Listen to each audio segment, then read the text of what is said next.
শহর কলকাতার জল ছবিটা দেখাচ্ছিলাম, আর তাতেই বোঝা যাচ্ছে যে মানুষজন কিভাবে নাকাল হচ্ছে। অন্যদিকে পদ্মাতেই নৌকা ডুবি মৃত্যু হয়েছে মৎস্যজীবীর। মুর্শিদাবাদের রানীনগরের ঘটনাতে রীতিমতো শোরগোল আর চাঞ্চল্য সৃষ্টি হয়েছে। মাছ ধরতে গিয়েছিলেন মোট 5 জন, আচমকাই ডিঙি উল্টে এই বিপত্তি।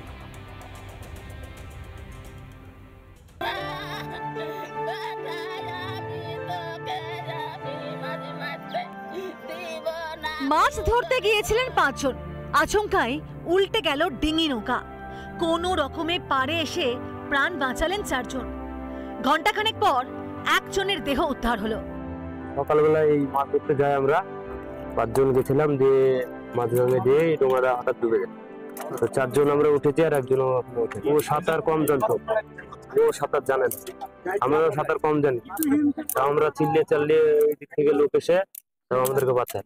সাঁতার না জানি নৌকা পারে না, আমরা এরকম ভাবে চলে যাই। আমরা মুর্শিদাবাদের রানীনগর পাশ দিয়ে বয়ে গিয়েছে পদ্মা। স্থানীয়দের অনেকেরই দিন চলে নদীতে মাছ ধরে, প্রতিদিনই মাছ ধরে। হঠাৎ কি এমন হলো কি করে বলবো। হঠাৎ একটা নৌকাতে 5 জন, একটা নৌকাতে 5 জন মানে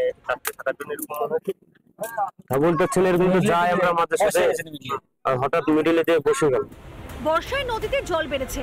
মঙ্গলবার সকালে ডিঙে উল্টে যেতেই চিৎকার শুরু করেন মৎস্যজীবীরা। স্থানীয়রা কোনো রকমে 4 জনকে উদ্ধার করেন। একজনকে পাওয়া যায়নি, পরে তার দেহ উদ্ধার হয়। ঘটনা 6টা 5:30 নাগাদ। আমরা সাঁতরিয়ে চলে গেছি, দিয়ে আমাদেরকে একটা নৌকা এসেছিল, নৌকা নিয়ে এসে আমাদেরকে তুলে আমরা যখন এলে যাই ওই জায়গাটা যে যখন বলি বাঁচাও বাঁচাও, তখন একটা নৌকা এসে আমাদের। ভালো মতো সাঁতার না জেনে মাছ নদীতে, পেট চালাতে প্রাণের ঝুঁকি, আর তাতেই বিপত্তি। মুর্শিদাবাদ থেকে ইন্দ্রাশিস বাগচির রিপোর্ট, রিপাবলিক বাংলা। বাঁকুড়ার বেলিয়াতুরে ভয়াবহ বাস দুর্ঘটনা, আহত হচ্ছেন অন্তত 30 জন। বনগ্রামের কাছে বাঁকুড়া দুর্গাপুর রাজ্য সড়কে মুখোমুখি সংঘর্ষে জখম হয়েছে 2টি যাত্রীবাহী বাসের অন্তত 30 জন যাত্রী। দুর্ঘটনার পর স্থানীয়রা এবং পুলিশ মিলে দ্রুত আহতদের উদ্ধার করে প্রথমে বেলিয়াতুর গ্রামীণ হাসপাতালে নিয়ে যায়। পরে আহতদের মধ্যে 7 জনের অবস্থা আশঙ্কাজনক হওয়ায় তাদের বাঁকুড়া সম্মেলনী মেডিকেল কলেজ হাসপাতালে স্থানান্তরিত করা হয়েছে।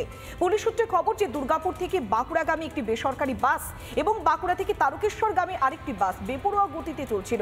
বনগ্রামের কাছে আচমকাই 2টি বাসের মুখোমুখি সংঘর্ষ হয়। ধাক্কার তীব্রতায় 2টি বাসই রাস্তা থেকে ছিটকে নয়নজলিতে পড়ে যায়।